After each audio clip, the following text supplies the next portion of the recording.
女孩陪男孩从一无所有到事业有成，可男孩却开始嫌弃女孩人老珠黄，不仅带着年轻漂亮的小三回家过夜，还被婆婆指着鼻子骂生不出孩子活该，甚至到最后被他们撵出家门。而他们不知道的是，离开他们后，女孩直接原地起飞。而此时的林佑薇一脸僵硬，她其实怀过一个孩子，但当年为了陪吴彦祖创业，孩子没能保住流产了。这些年她很努力的养身体，可就是怀不上。翻开日历，发现今天恰好是排卵期，她给吴彦祖打电话：“老公，你今天能早点回来吗？不是说了我今天有很重要的应酬。”吴彦祖的声音透着不耐烦：“可我今天恰好是排卵期，所以你就为了这种事烦我？”那头直接挂了电话。林佑薇唇瓣轻抿，她原以为他会和自己一样为了孩子着急，可他竟然只觉得他烦，心口像被什么堵着。林佑薇转身就往顶新去，这是吴彦祖最常来的会所。正想问前台包厢号，一道娇俏的声音突然传来：“彦祖哥哥，原来我爸说你能干是真的呀，以后生意上你可要多教教我呀。”林佑薇扭头就看到吴彦祖被一个小女生挽着走出，那女生该是刚毕业，脸上满是胶原蛋白，穿着浅蓝百褶裙，整个人嫩得跟朵花一样。她是合作方的女儿苏小冉。吴彦祖也看到了林佑薇，眉头一皱：“你怎么来了？”林佑薇手攥着衣角，显得有些局促。苏小冉眨了眨眼：“彦祖哥哥他是谁啊？”吴彦祖表情冷淡地说：“无关紧要的人。”林佑薇急得声音发紧：“我是他太太。”苏小冉一脸惊讶：“你是彦祖哥哥太太？彦祖哥哥你老婆这么老吗？你刚不说我还以为她是你们家的保姆呢。”保姆两个字让林佑薇脸色微僵。她今年30，比起苏小冉是年纪大了点，但也不至于被这么说吧。她看向吴彦祖，以为他会替自己说话，却只听到他冷声道：“这里不是你来的地方，回去。”林佑薇撑大眼眸：“看看你穿的像什么，太丢人了。”丢下这句话，吴彦祖就带着苏小冉走了。林佑薇僵立在原地，过了许久才重新打车回家，又是直到半夜12点，她才听到门口的开门声。怎么还没睡？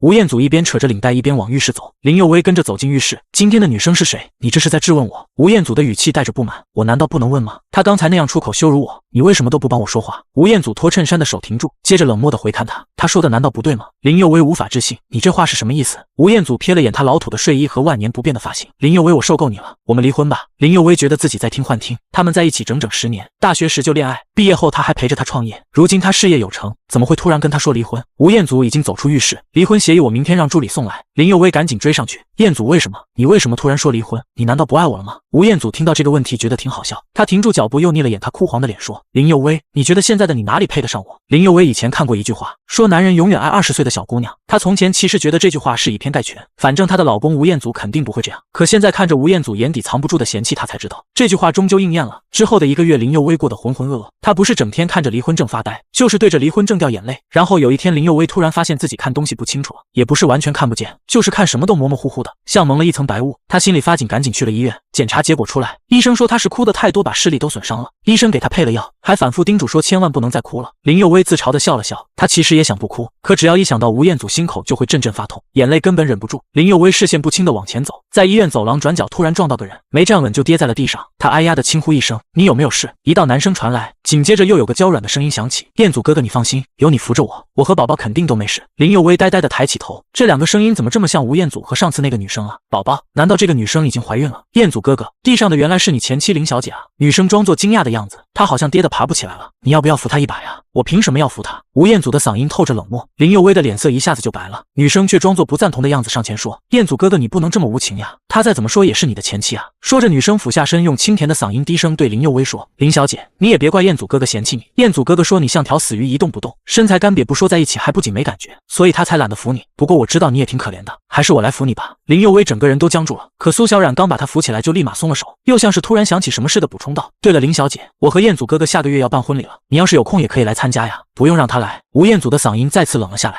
接着就带着苏小冉走了。林佑薇只觉得心脏像被什么东西紧紧揪着，又冷又疼。她在床上像死鱼，无趣又松弛，所以她才要娶更年轻的苏小冉。可曾经是谁说过，就算她将来鸡皮鹤发，也会一直爱她的？为什么当初的誓言现在可以像空气一样不值钱，甚至连她跌倒在地她都不愿扶一把？那她这几年的付出到底算什么？难道都为了狗吗？林佑薇摁住自己心口，这一刻她清晰地听到了心口那处碎裂的声音。她告诉自己，绝不能再为吴彦祖掉半分眼泪了，因为真的不值得。等眼睛慢慢好起来，林佑薇就开始找工作，只是她在家当了整整2年全职太太，所有面试的单位都说只能让她从最基础的助理做起。林佑薇心里有些失望，正想着要不就先从助理做起时，一家叫茂名的企划公司突然发来邮件，说她被录取了，而且还是策划总监的职位。林佑薇又惊又喜，第2天一早就去公司报道，可茂名的老板一露面就让她愣住了。你是付明？林佑薇好久不见。付明笑着开口，眼前这张熟悉的脸正是林佑薇大学时的班长，那时他自己还是副班长，和付明倒也还挺熟。可时隔整整6年，林佑薇只觉得有些尴尬，忍不住问付明，你该不是看在老同学份上才录用我的吧？付明倒也没有否认，笑着说，确实看到是你才决定录用的，可我在家当了整整2年全职太太，好多专业知识都生了，这没关系，我一直相信你的能力。傅明温和一笑，又补了句，当然如果你真的做不出成绩，我还是会不顾老同学情分请你离开的。林佑威就这样在茂名留了下来，因为他也相信自己的能力，他不能再像过去那样只围着吴彦祖一个男人转，他要拥有属于自己的事业，好好展开新的人生。日子过得匆匆，转眼就过了半月，林佑威一直处在忙碌里，而靠着扎实又优秀的策划能力，他接下了一个又一个的案子。这一天有个大型的合作项目，是好几家公司一起竞标，茂名也报名参加了。然后意外又不意外的，林佑威看到了吴彦祖。吴彦祖有一瞬其实没认出林佑威来，直到林佑威站起身开始解说自己的策划构思，那熟悉的声音才让吴彦祖猛地一怔，僵在了原地。他眉头一皱，语气冷下来，怎么是你？吴彦祖没答话，直接迈步往里走。吴彦祖，我允许你进来了吗？林佑威急忙上前拦他。从茂名辞职，吴彦祖走到客厅，高大的身体往沙发上一坐，像发号施令的领导般开口。林佑威都快被气笑了，你凭什么命令我？你难道要帮着傅明抢我的项目？吴彦祖语气带着质问。吴总真可笑，你就算公司破产也和我没关系。林佑威脸上满是讥诮。吴彦祖盯着他这副毫不关心的模样，心里莫名发堵。曾经创业时，他日夜奔波帮他赶策划案，还说过他的成功就是他的成功，可现在他竟能轻飘飘说出破产也没关系的话。他突然恼怒了，就算离婚了，你至于跟我对着干吗？吴总，我只是在为自己拼事业，和你没关系。林佑威觉得更可笑了。吴彦祖刚要反驳，厨房突然传来呲呲声，锅里的汤正往外溢。吴彦祖，麻烦你赶紧离开。林佑威喊着就往厨房奔，快速关了火，把汤端到餐桌。可转头一看，吴彦祖根本没走。林佑威刚要开口，吴彦祖拿起筷子敲了敲碗沿，给我盛晚饭。那副理所当然的样子像还在从前的家。林佑威冷着脸，吴彦祖，你是不是有病？听到这，吴彦祖没恼，反而盯着桌上的2菜1汤。他最近其实吃的并不好。苏小冉不会做饭，哪怕他大多时候在外应酬，可早上空腹去应酬，胃里总是泛酸。以前林佑威在时，每天早上都会熬养胃的小米粥，他早习惯了那口暖。他还觉得林佑威好像比离婚前漂亮了，穿的 OL 装衬的腰很细，脸上画着淡乳，微卷的头发垂在肩头，透着苏小冉没有的女人味。吴彦祖眼眸动了动，突然伸手攥住林佑威的手腕，猛地一拉。林佑威猝不及防，整个人被拉得跌坐在他腿上，腰还被他牢牢扣住。吴彦祖，你做什么？林佑威又惊又乱，挣扎着想起来。吴彦祖盯着他涂了淡唇彩的唇，声音放低，佑威，我们可以像以前那样。林佑威怔了怔，没等他反应，吴彦祖的手指轻轻摩挲着他的胳膊。我和你这么多年，你比小冉更懂我的喜好，你可以回到我身边做我的秘书。林佑威愣了好半晌才明白，他是要他做见不得光的小蜜。他手指攥得发白，猛地抬头。吴彦祖，你把我当成什么了？其实我原本没想和你离婚。吴彦祖避开他的目光，但你这么多年一直没孩子，我需要一个孩子。孩子2个字像针，瞬间扎红了林佑威的眼眶。他声音发颤，吴彦祖，我为什么怀不了孩子？你难道不知道吗？当年陪他跑项目熬夜赶策划案时，他还不知道自己怀了孕，最后策划案顺利夺标，他的孩子却没保住。那时吴彦祖也难过，说以后还会有的，可这么多年没再怀上。他明明应该知道是那次流产伤了他，可面对婆婆一次次催孩子，他从没替他说过一句话。现在他竟还能轻飘飘把离婚归罪于他生不出孩子。吴彦祖，你给我滚！林佑威抬手就要扇他，可胳膊被他死死扣住，整个人被压制在餐桌和他胸膛之间，动弹不得。林佑威穿了件干净的白衬衫，配着浅蓝的及膝裙，站在投屏前，自信又沉稳地把方案细细说清楚。这样的林佑威哪里还是曾经那个每天只会煮饭刷碗的黄脸婆？吴总到您讲方案了。客户经理轻声唤他，吴彦祖这才回神，可他不得不承认，刚刚林佑威的方案要远远好于他自己的，无论是方案的新颖度还是实际可行度，都比他的更让人眼前一亮。结果毫无悬念，他的方案落选了。这是他公司步入正轨以来第一次在大型项目上失利，他的脸色一下子沉了下来。佑威，你太厉害了，这半个月里，只要是你的策划案，没有一个不中标的。傅明走上前对着林佑威真心夸赞。林佑威有些腼腆地笑了笑，傅明，你别这么夸我，我怕我会骄傲，可你本来就有骄傲的资本啊。两人并肩离开的背影看着分外和谐。吴彦祖眉头狠狠一皱，迈开大步就上前喊林佑威。林佑威拉开车门的手丝毫没有停。吴彦祖顿时恼了，3步并2步奔过去，一把抓住他要坐进车里的胳膊，沉声道：林佑威，我叫你，你是没听到吗？林佑威淡漠地扭头，这位先生我们很熟吗？吴彦祖眉头拧了下，林佑威，你什么意思？不是吴总自己说离了婚就是陌生人吗？林佑威讽刺一笑，抽回自己胳膊便再次坐入车内。吴彦祖恼怒地用了点蛮力将他拉出来。林佑威挣扎着道：吴彦祖，你做什么？他也不知道自己要做什么，他就是对林佑威冷淡的态度感到很不悦。吴总，请你放开佑威。傅明绕过车头，快步一把扣住吴彦祖的手挥开。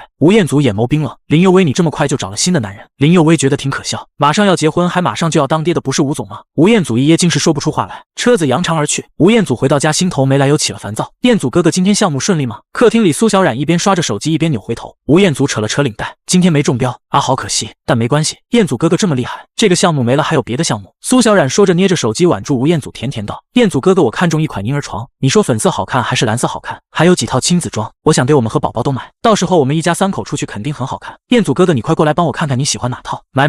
你每天除了买东西没别的事做吗？吴彦祖突然厉喝一声，苏小冉吓了一跳，彦祖哥哥你怎么了？吴彦祖没说话，只是沉着脸进了浴室。苏小冉是很可爱，娇滴滴撒娇的时候就像只小猫挠着他的心，可除此以外他总觉得苏小冉有些作，常常在他工作的时候总打来电话要和他聊天，看到网红甜品店就催他下班去买。最重要的是，砰的一声，吴彦祖把空瓶的沐浴露扔进垃圾桶，边上瓶瓶罐罐全是苏小冉新添的沐浴露和精油，可全是女士的。他说过让苏小冉买些男士的，可他显然忘了，而这些事如果是林佑威，一定不会让他的东西有空瓶的情况。在料理家务上，苏小冉完全不及林佑威，只是他为什么要拿林佑威来比较？是因为今天的偶遇吗？一想到林佑威和傅明扬长而去的画面，吴彦祖的心口像堵着什么一样不舒畅。过了半晌，他打了通电话给助理，查一查林佑威现在住哪里，是不是和男人同居。第二天一早，助理就汇报说，吴总，林小姐目前一个人住在天星小区，您说的男人应该是她的老板傅明。吴彦祖看着资料，冒名企划和自己算是同行，但冒名在业内其实只算中游水平，最近却接了好多大项目，原来是因为林佑威。吴彦祖眼底阴了阴，在下班后来到天星小区，叮咚叮咚，林佑威听到门铃，手里还攥着炒菜的铲子就去应门，锅里酱油烧到一半正好没了，他刚在手机上下了单，原以为是送酱油的快递员，却没等他开口，门外站着的竟是吴彦祖。此时吴彦祖放在桌上的手机突然响了，林佑威瞥到来电显示是小冉，再看着他此刻压迫的身躯，眼底满是浓浓的嫌恶。吴彦祖，要不让你老婆看看你现在在做什么？吴彦祖蹙眉松了手放开他，林佑威立即冲进浴室洗脸，想洗掉那阵恶心感。吴彦祖回到自己和苏小冉的家，刚进门苏小冉就端着一碗热汤从厨房走出来，彦祖哥哥我学着熬了鸡汤，你快尝尝。吴彦祖一靠近就闻到汤里的腥味，还看到他从不吃的葱花，要是以前林佑威在，肯定会做小鸡炖蘑菇，汤里一点腥味都没有。他皱着眉说下次别做这种汤了。彦祖哥哥你是嫌我做的不好喝吗？苏小冉声音软下来，你怀着孕别做这些累活。吴彦祖的话听着像关心，可苏小冉总觉得不对。彦祖哥哥我还以为你会高兴，就算不好吃也会吃光的。小冉我不是18岁的毛头小子了。吴彦祖揽过他又扫了眼他微隆的肚子，好了去休息吧，我不想你太累。苏小冉这才重新笑了，可笑容下一秒就僵了。他看到吴彦祖衬衫肩上沾着根微卷的女人头发，他自己是黑长直，这头发明显不是他的。彦祖哥哥这是？我去洗澡了。吴彦祖没等他多问，转身进了浴室。苏小冉眼眸沉了下来，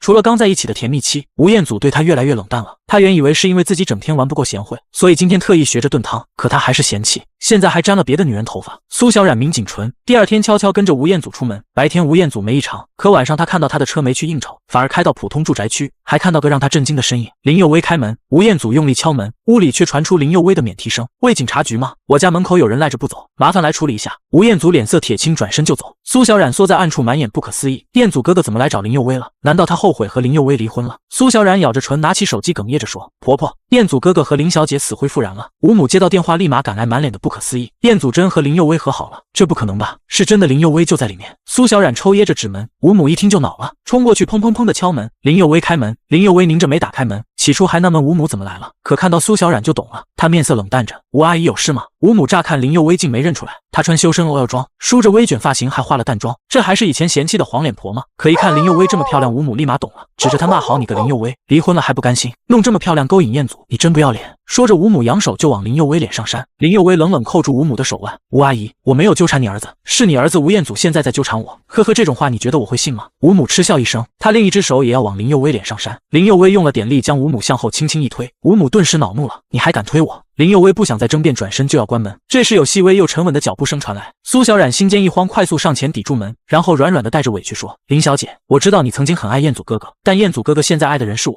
你就别再纠缠他了。林佑威冷冷掀了掀唇，我再说一次，我没有纠缠你的彦祖哥哥，倒是麻烦苏小姐好好管管他。说完，林佑威轻轻推开苏小冉的手，苏小冉却啊的一声向后倒去，吴母赶忙扶住她，紧张地问，小冉你怎么样？我没事。苏小冉捂着肚子，一副惊魂未定的模样。吴母瞪向林佑威，你想故意推倒小冉害她肚子里的孩子？算了婆婆，林小姐应该不是故意的。可话没说完又一顿，似惊讶地看向门口，彦祖哥哥你怎么来了？吴彦祖手里提着个蒂芙尼纸袋，看到屋里的场景眉心微微皱起，吴母立马上前，彦祖你来的正好，这个林佑威竟然推小冉，这么恶毒的女人你快报警。吴彦祖看了眼苏小冉，又看向林佑威，语气平淡，妈你们为什么会在这里？苏小冉眼眸轻闪，柔声说，彦祖哥哥，我今天想给你个惊喜，去接你下班，可到公司时你正好开车走了，我就跟着你过来，看到你捧着花上楼，还以为你背着我有别人了，就叫来了婆婆，但原来是我误会了，是林小姐在纠缠你，对不起啊彦祖哥哥，我不该这么不信任你。吴彦祖漆黑的眼眸深深盯着他，苏小冉心底莫名发寒，咱们回去吧。吴彦祖说完转身就往外走，吴母急了，彦祖你就这么走了？他刚刚推小冉呢。吴彦祖没说话，只是送吴母回家后对着苏小冉冷声道，你自己打车回去吧。苏小冉撑大眼眸，彦祖哥哥你，小冉，你刚刚是故意自己往后摔的。吴彦祖嗓音冷漠，眼神更冷的像冰。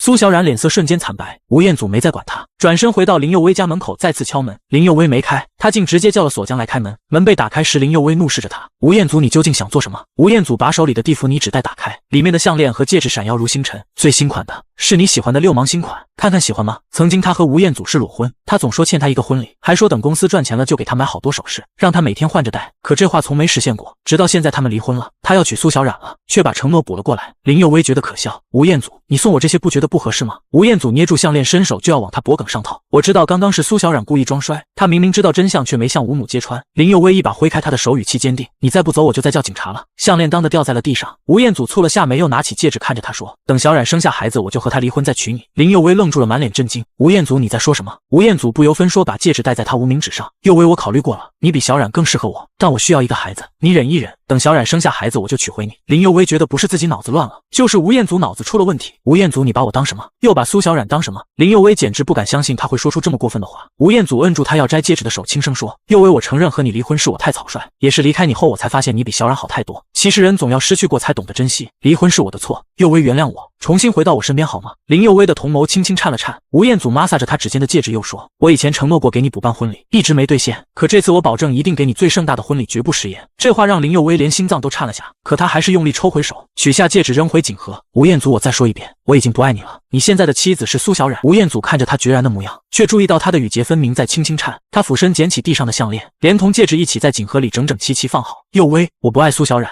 你等我1年，我保证娶你。说完，吴彦祖放下锦盒转身离开。林佑威颤着手指坐到沙发上，又轻轻缩了缩指尖，抓起锦盒扔进垃圾桶，可脑子里总回荡着吴彦祖的话，佑威，离开你我才发现你比小冉好太多，等我1年我保证娶你。别说了。林佑威猛地起身，攥紧装着锦盒的垃圾袋下楼，他掀开垃圾桶盖，把袋子扔了进去，可看着那袋东西指尖却抖得更厉害。哎，你到底扔不扔啊？不扔我要扔了。一个阿姨攥着满是灰尘的袋子走过来，林佑威眸色一颤，赶紧把自己的袋子捡了回来，真是莫名其妙。阿姨古怪地看他一眼，扔完垃圾就走了。林佑威手里的袋子攥得紧了又松，松了又紧，最后还是没再扔。苏小冉明显感觉到吴彦祖变了，他越来越少回这个家，甚至说婚礼要等孩子生下来再办，理由是算命师傅说今年不宜结婚，可哪是什么不宜结婚，他分明是还想着前妻林佑威。苏小冉心里越来越慌，他是真的喜欢吴彦祖，他成熟又英俊，被他盯着看时他都觉得魂要被吸走，可为什么他突然就不宠他了？苏小冉攥紧五指，眼眸沉了沉，他直接找到林佑威的家，我们谈一谈吧。林佑威，我和你没什么好谈的。林佑威抬手就要关门，苏小冉却笑了，林小姐应该也不希望自己被说当第三者的事闹到公司吧？林佑威脸色冷了下来，苏小冉笑容更甜，林小姐也别紧张，我来只是想请你帮个忙。说着就自顾自走进屋，又望向厨房，林小姐，彦祖哥哥说我煮的饭没你好吃，所以我想请你教我做饭可以吗？你找别人吧，我做饭也不好吃。林佑威皱着眉拒绝，林小姐太谦虚了。苏小冉笑着说，语气却藏着咬牙切齿的味道，彦祖哥哥特意跟我说他吃惯了你做的饭，我说了我不会教，麻烦你离开。林佑威转身要走，苏小冉却像没听见一样，径直打开冰箱翻找食材，还不停问，林小姐鱼香肉丝要放多少辣啊？彦祖哥哥是不是不喜欢吃葱花？林佑威觉得烦，干脆进了房间关上门。苏小冉听着关门声，嘴角勾起一抹冷笑，她眼底划过阴鸷，看向灶上正烧着的油锅，伸手拿起一旁的凉水盆，哗的往油锅里倒了进去，熊熊大火瞬间像火龙般串烧。苏小冉笑着退出厨房，接着拿出手机给吴彦祖发消息。此时在卧室的林佑威问到一股怪味，他扭头就看到门缝里冒出的浓烟，心里猛地一跳，立即起身奔出去，一开门就发现整个屋子都被浓烟裹着，剧烈的火苗正从厨房往客厅窜。苏小冉倒在厨房门口，只露出一只手，林佑威没多想就冲过去，抓着苏小冉的胳膊把她从地上扶起来，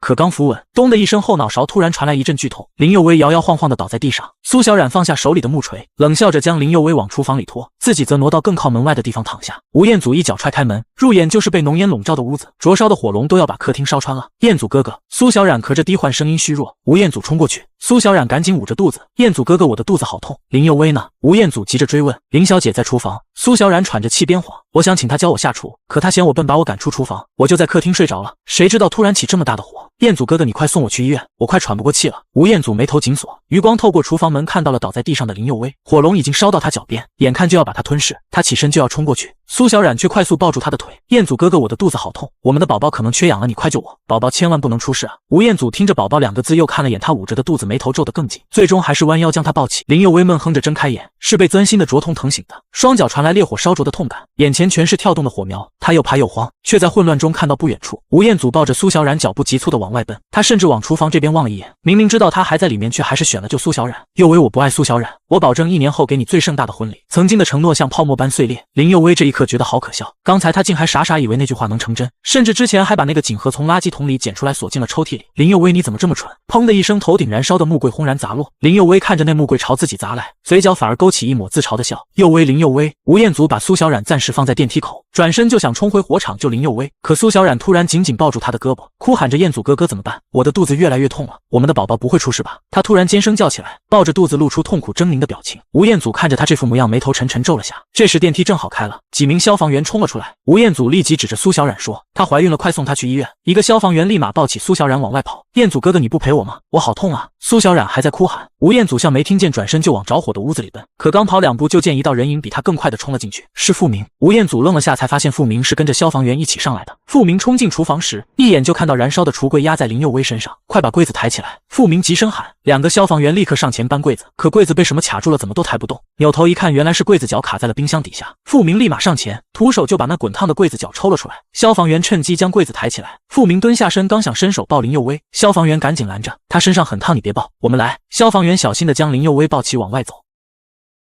吴彦祖呆呆地站在一旁，看着林佑威被抱出来，他的头发被烧焦了好几缕，脸上黑乎乎的，还有一块皮肤被烧得发红。他的心脏猛地一紧，像被什么攥住了，抢救室的灯亮了整整10小时才熄灭。吴彦祖第一时间冲上去，医生他怎么样了？医生摘下口罩说，病人有大面积烧伤，但所幸送医及时，虽然有些疤痕可能无法完全恢复，但现在植皮手术很发达，皮肤还是能修复好的。吴彦祖这才大松了一口气。林佑威是在3天后醒的，一睁眼就感觉到全身传来的痛感。佑威，你醒了。吴彦祖坐在旁边的椅子上，脸上满是欣喜。林佑威的表情从刚醒的迷茫慢慢变冷，只吐出2个字出去。吴彦祖神色僵了下，赶紧解释，佑威很抱歉，当时小冉喊肚子痛，我必须先救她，但我把她抱到电梯口就立马回来救你了，难道他还要谢谢他没把自己彻底忘了？林佑威表情更冷。吴彦祖，我再说一次出去。佑威，我知道这件事是我不对，但我当时真的没办法。吴彦祖还想辩解，吴先生，既然佑威让你出去，你就先出去吧。付明提着保温壶走了进来。吴彦祖，你没瞪他，谁让你进来的？他是我的老板，为什么不能进？林佑威看向付明，付明，麻烦你帮我叫护士把他赶出去。吴彦祖脸色沉了下来，攥了攥手指，最终还是说，你先好好休息，我明天再来看你。说完便转身走了。付明打开保温壶，轻声问，饿不饿？医生说你今天大概会醒，我一早给你熬了些小米粥。林佑威注意到他手上裹着纱布，又想起火灾时自己迷迷糊糊好像听到过他的声音，疑惑地问，火灾的时候你也在？你忘了我也住天星小区？付明笑着说。林佑威这才反应过来，当初他找房子还是付明推荐的这个小区，只不过他租了小一室户，付明住的是小区里更高档的复式楼，原来他是看到这边冒烟才赶过来的。付明，谢谢你。林佑威顿了顿又问，你的手是不是因为救我烫伤的？严重吗？付明摆了摆手，笑着说不严重，再说你是我最得。林佑威眼神暗了暗，连自己的老板都能这么关心他，可那个给过他虚幻承诺的吴彦祖呢？他真的太蠢了，竟然还对一个当初为了年轻姑娘抛弃自己的男人抱有过幻想。之后的好几天，吴彦祖每天都来医院，可林佑威一次都没见他，还特意让护士帮忙转了病房。可就算转了病房，吴彦祖还是能打听出新病房的位置，依旧每天来。佑威，要不我帮你转去别的医院？付明看着他躲避吴彦祖的模样，轻声提议。林佑威点了点头，他确实得转院，可就算转了院，吴彦祖要是再找到他家找到公司，不还是一样麻烦？这时林佑威突然抬头，付明，你之前是不是说过想找个女人假结婚？付明家里催婚催得紧，他都快30了还没结婚的念头。前阵子父母还拉着几个姑娘硬逼付明一起吃饭相亲，那时付明扶着额头差点没愁哭，实在不行我就去网上找个女人假结婚了。林佑威其实也不知道付明为什么不想结婚，或许是单身主义，或许是别的原因，但现在他太需要一个已婚的身份来摆脱吴彦祖的纠缠了。付明，如果你真需要人假结婚，要不就我吧。付明眼眸轻轻闪了下，你愿意，有什么不愿意的？又不会少块肉。林佑威自嘲地勾了勾唇，又摸了摸手臂上植皮的地方。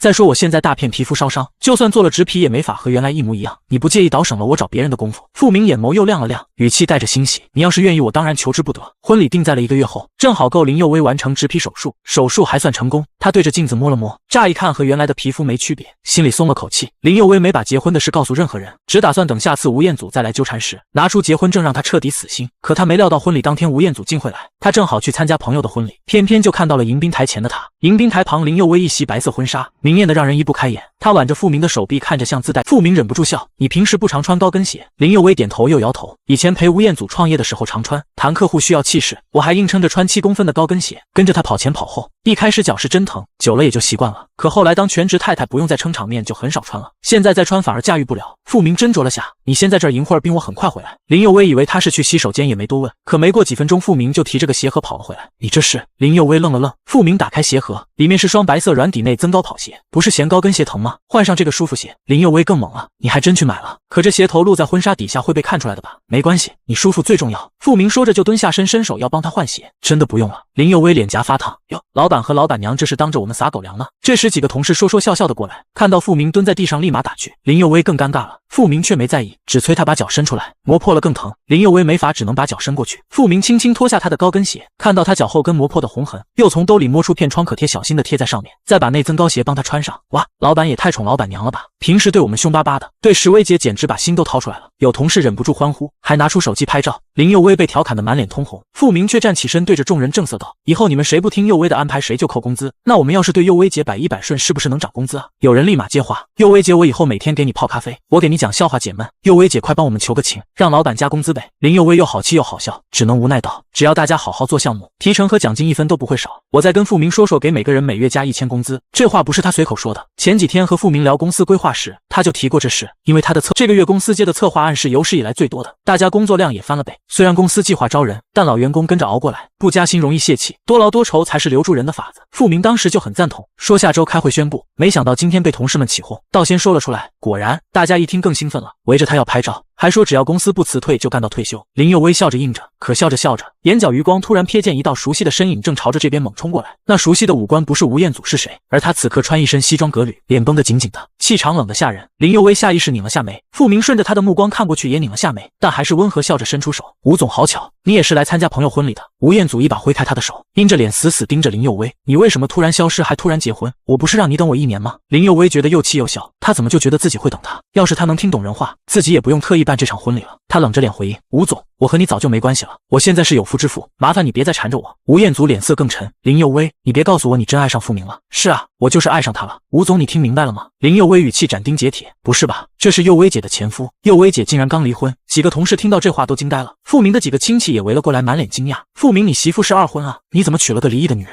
佑威确实是二婚，但我喜欢的是他这个人，和他过去的婚姻没关系。傅明说着，目光冷了几分的看向吴彦祖，吴先生，一日夫妻百日恩，佑威现在好不容易觅得良缘，你就不能别再纠缠吗？觅得良缘？吴彦祖突然恼了，她是我前妻，我马上就要重新娶她，这到底咋回事啊？亲戚们更猛了，新娘子还和前夫扯不清，傅明这婚可不能结啊。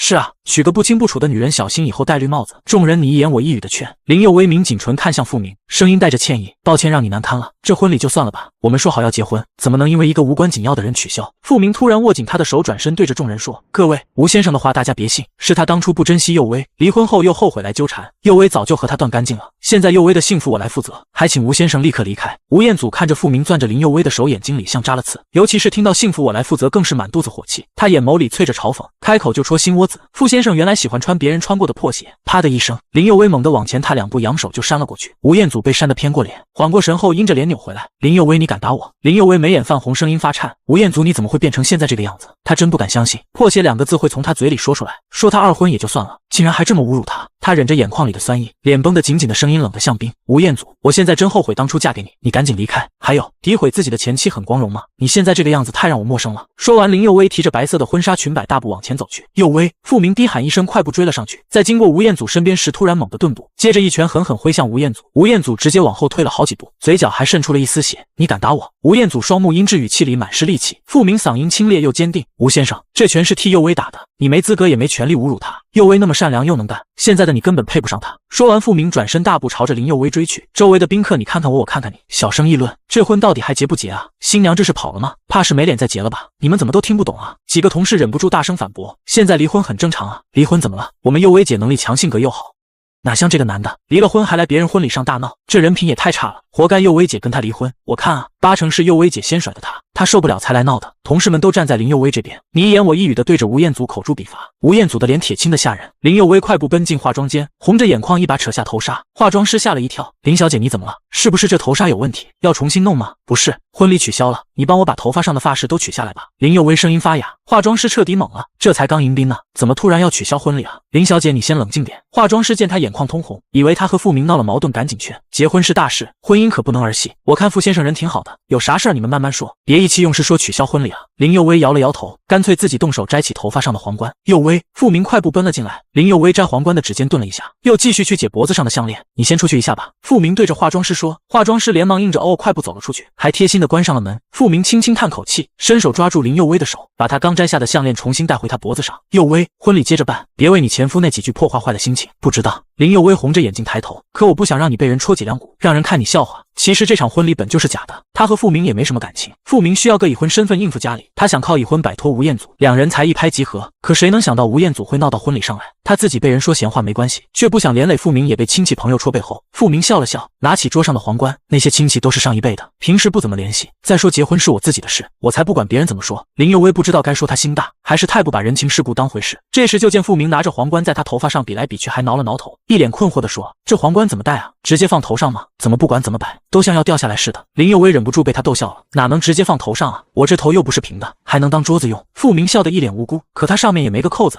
林佑威无奈地指了指化妆台上的发夹，皇冠得用发夹夹住两边的内圈，再跟头发固定在一起才行。哦，原来是这样啊。傅明恍然大悟，赶紧拿起发夹，小心翼翼地把皇冠别到林佑威头发上。林佑威看着他认真的样子，无奈道，傅明，我真觉得这婚礼还是算了吧，我都说了我不在乎，你别小题大做了。傅明装出一副很专业的样子，伸手轻轻调整皇冠的位置，对着镜子看了看，应该是在正中间。佑威啊，刚才外面的事我们都听说了。推门进来的是傅明的父母，二老脸上带着心疼，父母先开口，真没想到你前夫是这样的渣男，你放心，我们家傅明肯定不会像他那样，你就安心嫁给傅明，听到没？林佑威听着这话愣了愣，没料到父母会这么说。父母又笑眯眯拉过他的手，不过傅明也不是全完美，他有小脾气呢，起床气特别大，还挑食，从小就碰不得胡萝卜和香菜，可我跟他爸做饭都爱放香菜，有时候还得特意给他单独做一份，你说烦不烦？妈哪有你这么拆儿子台的？傅明无奈扶额，对着林佑威摇摇头，一脸生无可恋的模样。林佑威被他逗得弯了弯唇，父母见了更欢喜。佑威，你也觉得他好笑对不对？我还没说呢，他还爱养些稀奇的小动物，仓鼠、鹦鹉、乌龟都有，可他工作忙，白天都是我在家照顾，那些小家伙整天吱吱叫，我都觉得他是故意买来看我忙的。林佑威这下没笑了，反而有些惊讶地看向傅明。他记得大学时班里办过义卖活动，他和傅明一起负责摆摊卖同学的闲置物品，隔壁艺术系的摊位摆了好多仓鼠、乌龟和鹦鹉，他一有空就去逗，还跟鹦鹉互相学说话，傻得很。那时傅明问过他怎么这么喜欢小动物，他只说喜欢哪需要理由，其实是比起猫狗他更爱这些小生灵。可当初吴彦祖不喜欢叽叽喳喳的声音，他就没敢养，没想到傅明也喜欢，可那时没见他去逗鹦鹉啊。等婚礼结束回去，那些小动物就交给你照顾。傅明看着他的眼神说。林佑威下意识点了头，可刚点完又反应过来，自己刚才还说要取消婚礼呢。父母没注意他的心思，笑着拿起头纱，佑威啊，咱们再出去迎宾吧。哎，不对，你这头纱还没戴，来妈帮你戴。他说着就捞起头纱和发夹，仔细别在林佑威头发上。林佑威到了嘴边的婚礼算了吧，终究没说出口。之后重新迎宾，父母和父就站在他身边，见着亲戚就笑着介绍，看这是我儿媳妇，漂亮吧？傅明能娶到她，真是好福气。林佑威听着眼眶莫名红了，比起前婆婆吴母，傅明的父母太通情达理了。吴母从一开始就不喜欢他，话里话外都是嫌弃。吴彦祖就算心里向着他，也不会真跟吴母争，大多时候都睁一只眼闭一只眼，他只能忍着。这些年从没从吴母那得到过半点媳妇该有的暖意，只剩委屈。可父母呢？明明刚才他被吴彦祖闹得那么难堪，父母却半分不介意，还到处夸他好，这样的婆婆谁能不喜欢？林佑威忍不住想，要是当初吴母也能这般包容，他和吴彦祖或许就不会走到离婚这一步了吧？在想什么呢？傅明的声音突然传来，林佑威回神就见傅明笑着递过礼服袋，迎宾结束了，去换第二套婚纱吧。林佑威点点头，跟着傅明往化妆室走，忍不住问傅明，你以前是不是不喜欢女人啊？不然你妈妈见你终于结婚，对媳妇要求怎么这么低？傅明先是愣了下，接着笑出声，你怎么会这么想？林佑威有些尴尬，这不是明摆着吗？一般父母都不希望儿子娶二婚的，你妈却一点不介意。傅明收了笑，正色道，我母亲也是二婚，之前的丈夫经常家暴她，我其实是继子，不过我爸对我和我妈都很好，我妈一婚时整天以泪洗面，直到跟我爸结婚才过上衣食无忧又开心的日子，所以我一直觉得女人婚姻好不好关键在男人，老公要是宠老婆，哪有不幸福的道理？林佑威听着忍不住多看了傅明两眼，这总结还真有道理，傅明能有这样的感悟，肯定是真心的，毕竟他看着母亲一婚的苦，更懂珍惜好婚姻，父母也算运气好，能从失败的婚姻里走出来，可这样的运气不是人人都有。换好第二套婚纱，婚礼正式开始，当司仪笑着宣布新郎可以亲吻新娘时，林佑威看着傅明缓缓低下头，心里突然有些发紧，近看傅明其实很帅气，虽然不像吴彦祖那样冷硬俊酷，却有种温润的清俊，看着就让人觉得舒服，一看就是温和的人，不像吴彦祖骨子里藏着冷意。怎么又想起那个渣男前夫了？林佑威拧了拧眉，忍不住轻轻晃了晃头。可就是这一晃，原本该落在脸颊的吻偏偏贴在了他的唇上，唇瓣轻轻相触的瞬间，两人都愣了。明明说好直吻脸颊，怎么就碰到唇了？林佑威脑子发懵，傅明的眼眸也深了几分，没动几秒就缓缓退开，低声道：“道歉。”林佑威更囧了，该道歉的明明是他，人家说不定还是纯情处男，希望这不是他的初吻。他尴尬的低下头，脸颊红得像熟透的苹果。新娘这是害羞了，司仪适时调侃。台下传来一阵笑声，林佑威的脸更红了。接下来是敬酒，傅明没让他沾酒，酒瓶里装的都是葡萄汁。等宴席散场，林佑威拖着疲惫的身体跟着傅明回了家。傅家是小康之家，住的是复式公寓，上下2层靠楼梯连接。傅父父母住1楼，2楼是他和傅明的房间。一进客厅，林佑威就看到窗台边扑腾翅膀的鹦鹉，下一秒就听见他叫：“主人，欢迎回家。”这是女主人吗？真漂亮！林佑威惊讶的睁大眼睛，这鹦鹉教的也太好了吧，不仅会自己说话，还会夸人，明显平时没少教。父母笑着走过来，前几天傅明特意教他说女主人，还叮嘱一定要夸漂亮。我当时还愁这傻鹦鹉学不会，没想到真学会了。林佑威脸颊发烫，有些囧，他是真没料到傅明还会特意教鹦鹉夸他，这心思也太细了，是他真的有心还是故意做给父母看？林佑威心里犯嘀咕，倒也没再多琢磨，跟着傅明上了2楼。婚房布置的满是喜庆气，红色大床上铺着绣金线的床单，床头贴着镀金喜字，看着格外温馨。林佑威盯着那张大床还没开口，傅明先说道：“之后你睡床，我睡沙发。放心，我爸妈进我们房间前都会敲门，不会发现异常的。”听他这么说，林佑威莫名松了口气，摇摇头：“没事，床这么大你也睡床吧。”他又不是没经历过婚姻的黄花大闺女，况且傅明的人品他信得过，说不定人家本就对女人没兴趣呢。傅明眸光轻轻闪了下，看着他毫不设防的样子，垂了垂眼帘：“那我们把被子分2边就好，衣柜里有我妈给你新买的睡衣，你累了就先去洗澡休息。”林佑威点头应下，可打开衣柜的瞬间又愣了。傅明见他没动，疑惑问：“怎么了？我妈买的款式你不喜欢吗？”林佑威扭头轻咳一声，没敢直说：“不是，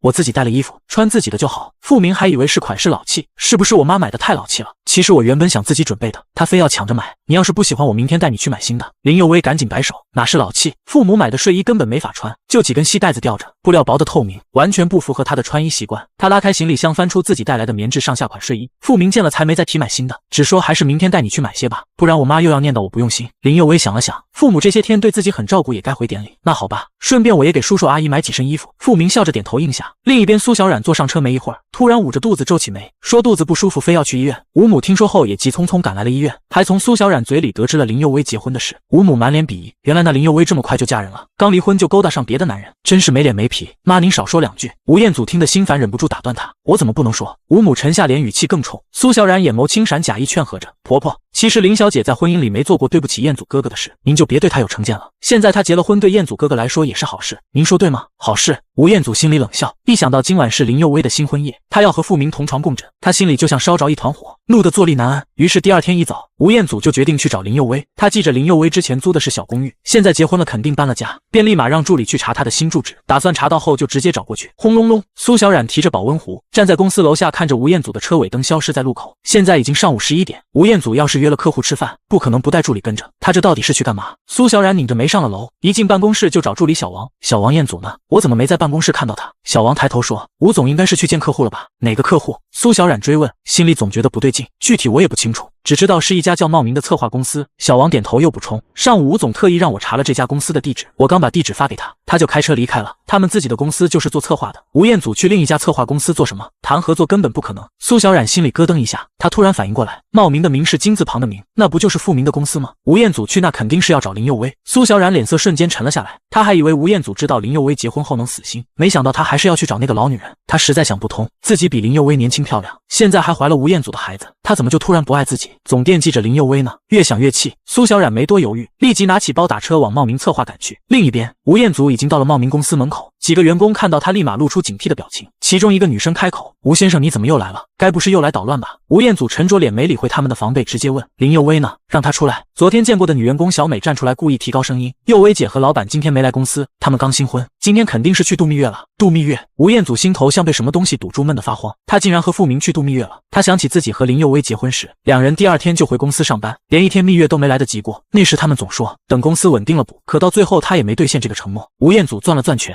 只能先转身准备走。临走前又忍不住问：“他们什么时候度完蜜月回来？至少半个月吧？”小美笑着说：“老板说要带佑威姐去欧洲玩一圈，多浪漫啊！”这话让吴彦祖心里更堵，脸色铁青的像要滴出水，转身快步离开了。等办公室的门砰的关上，几个女同事立马抱着肚子哈哈大笑。小美边笑边说，老板根本没说现在去度蜜月，就说今天不来公司，明天正常上班。公司最近接了好几个大项目，老板哪会丢下工作去度蜜月啊？另一个同事接话，老板说的是等5一放假前后再拼几天假，凑够半个月带佑薇姐去欧洲。佑薇姐当时还说不用去，老板非要坚持，还跟我们说，要是我们把这阵子的项目做好，回来就给每人带欧洲代购，还不用我们出钱。老板也太大气了，大家笑着议论。所以刚才肯定得把那渣男前夫骗走，可不能让他来影响石薇姐。而此时苏小冉坐在出租车里，沉着脸看着吴彦祖的车子开远，他果然是来冒名找林佑薇的。就在这时，半开的车窗突然被敲了2下，苏小冉抬眼看到一张有些熟悉的脸，等认出来人是孟奇伟时，他的眸子瞬间变了。孟奇伟笑着俯身，怎么了？见到我就这表情。苏小冉推开车门下车，孟奇伟是他大学时的男朋友，那时他觉得他太轻浮，没谈多久就分了手。后来他遇到吴彦祖，一见钟情就嫁了过去，可现在吴彦祖却越来越不爱他了。孟奇伟伸手想摸她的脸，又瞥见她微微隆起的肚子，收回手问，怎么一脸不开心的？听说你结婚了，是老公对你不好，你别咒我，我老公对我好得很。苏小冉一把拍开他的手，语气带着怒，可只有他自己知道，昨晚因为担心吴彦祖找林佑薇，他一夜没睡好，加上怀孕后孕吐难受，整个人又憔悴又没精神，连黑眼圈都出来了。可吴彦祖从没陪过他，安慰过他，眼里只有林佑薇。他烦躁地推开孟奇伟，总之我过得很好，你别瞎操心。说完又招了辆出租车，头也不回地走了。时间一晃半个月过去，吴彦祖盯着日历，觉得林佑薇的蜜月该结束了，立马又往茂名跑。佑薇姐，你前夫来了，你和老板快躲去茶水间。小美拿着手机急急忙忙跑过来，她之前特意跟大楼保安打好招呼，只要看到吴彦祖进门就立刻通知他。林佑薇又好气又好笑，小美你平时是不是看太多谍战片了？我只看偶像剧。小美摇头，眼神却很坚定，但你和老板是我最磕的 CP， 我绝不能让第三者来搞破坏。她说的第三者自然是吴彦祖。等林佑薇和付明躲进茶水间，小美立马拿起手机点开免提假装通话，不是吧老板，你和佑薇姐还要在外头玩半个月才回来啊？也太过分了吧，你们玩得开心，不知道我们快忙死了吗？刚踏进公司的吴彦祖脚步顺势狠狠一顿，免提里很快传出付明的声音，知道你们辛苦，我从法国给你们代购了些东西，包裹这2天该到了，老板包裹我刚收到。小美一边说一边拆开桌上的快递盒，里面整整齐齐摆着好几瓶兰蔻香水，男女款都有。她故意提高声音，哇老板你给我们寄了香水啊，我现在就分给大家，那你和佑薇姐再多玩几天，要是方便第2批礼物我们也不介意收。挂了电话，小美开始分发香水，抬头看到站在门口的吴彦祖，故作惊讶，姨你怎么又来了？吴彦祖死死盯着她手里的香水，双目赤红，声音发紧，你刚说林佑薇还要再多度几天蜜月。小美点头，老板说欧洲风景特别好，佑薇姐很喜欢，两人就决定再多玩半个月才回来。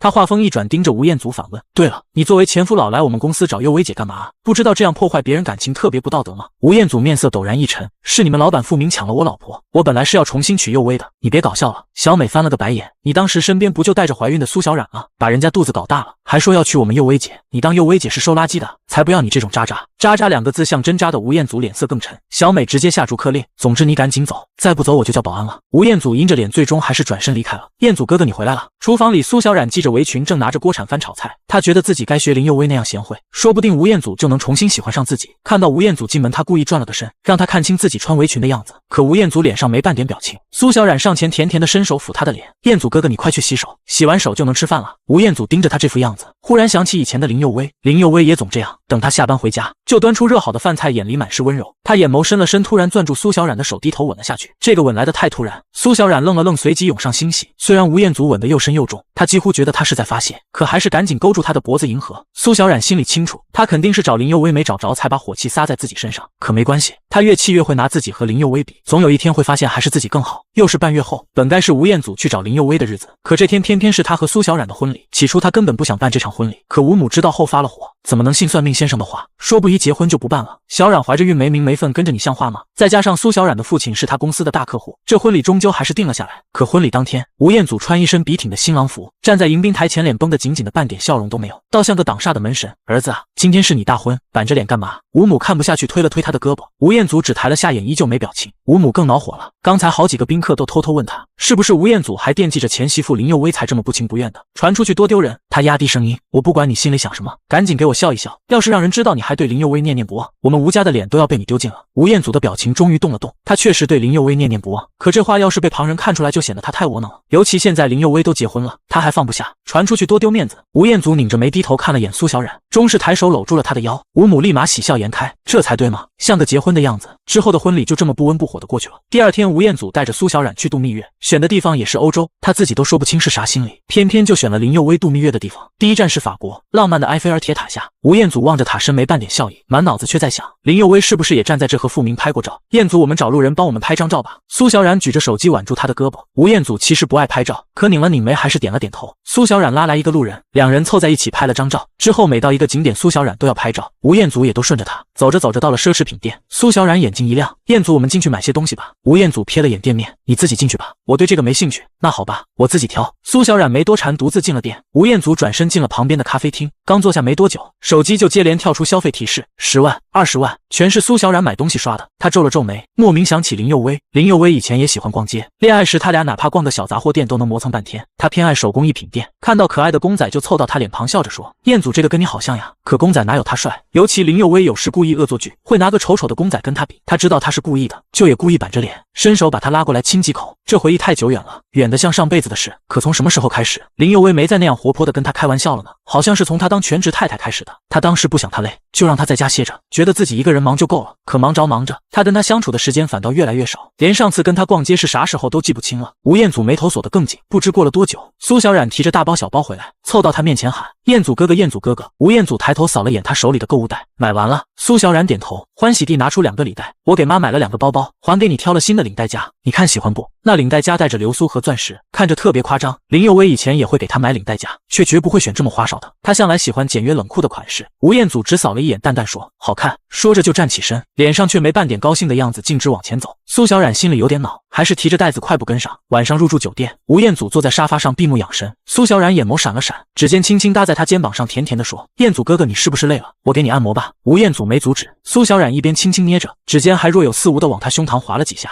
虽然怀着孕，可今天是蜜月，而且从怀孕到现在3个多月，吴彦祖就没碰过她。他其实挺想的，况且医生也说过，3个月稳定后可以亲密。彦祖哥哥。苏小冉又俯身在他耳边吐气如兰，嗓音又轻又柔，这声音让吴彦祖莫名想起林佑威，以前他也这样，圈着他的脖子故意逗他，他当时立马就会心跳加速低头吻他。现在他攥住苏小冉的手，猛地转过头，苏小冉立马扭身坐到他腿上。佑威。吴彦祖闭着眼，大掌扣住苏小冉的后脑勺，低声喃语。苏小冉听到那声佑威差点没气炸，他竟然吻着自己喊的却是那个老女人的名字，是把他当成林佑威的替身，还是这一刻更想抱着林佑威？苏小冉心里又怒又急，可转念一想，要是现在发火，吴彦祖说不定就不碰他了，所以他忍着没吭声继续回吻他，还特意用了点技巧，想让他更喜欢自己。可吴彦祖吻着吻着突然停了，他眉头紧锁，视线往下滑，落在还在吻他的苏小冉身上。他一头黑长直披在肩上，可林佑威现在是微卷的头发，比他更有女人味。林佑威就算敢逗他，在那事上也很腼腆，从不会像这样带着技巧挑逗。吴彦祖身体里的火一下子就降了，他轻轻推开苏小冉，苏小冉还有些迷茫，你怀着孕，现在不适合这样。吴彦祖语气平淡，可医生说3个月就可以了，我现在刚好满3个月啊。苏小冉急忙解释，还是保险点好。吴彦祖扶着他站起身，转身走向浴室，我先洗澡，你歇会儿。浴室门关上的瞬间，苏小冉晕脑的往沙发上垂了一下，为什么偏偏在这个时候喊停？肯定又是想到林佑威那个女人了。他心里的火气越积越旺，接下来10天的蜜月过得又枯燥又乏味，除了第1天，后面几天吴彦祖都没陪苏小冉，只说公司有很多文件要处理，让他自己去逛。苏小冉心里清楚，他根本就是没心思陪自己。等回到国内，吴彦祖第2天一早就又往茂名公司跑，佑威姐，你前夫又来了，要不我跟他说你和老板去谈客户了。小美收到保安的消息，立马跑到林佑威身边。林佑威想了想，摇了摇头，不用，迟早要面对的，让他进来吧，我知道该怎么做。林佑威说着，抬手从抽屉里抽出一样东西。小美一开始没看明白，直到林佑威把那层像软垫的东西塞进衣服里，才反应过来，这是假孕毒。佑威姐是想装怀孕，让那渣男彻底死心啊！佑威姐，你也太聪明了吧！小美忍不住叹服。林佑威扯了扯嘴角，带着点自嘲，他不是聪明，只是真的不想再和吴彦祖纠缠下去了。没过多久，吴彦祖就走进了公司，他的目光第一时间穿过一排排工位，落在了最里面大办公桌后的林佑威身上，心头猛地一颤，竟有种恍若隔世的感觉。他的视线牢牢定在林佑威脸上，他这1个月明显过得很好，脸颊比以前圆润些，还透着红，头发也长了些，散在脸颊边的发丝带着自然卷，更有女人味了。林佑威看到他起身走了过来，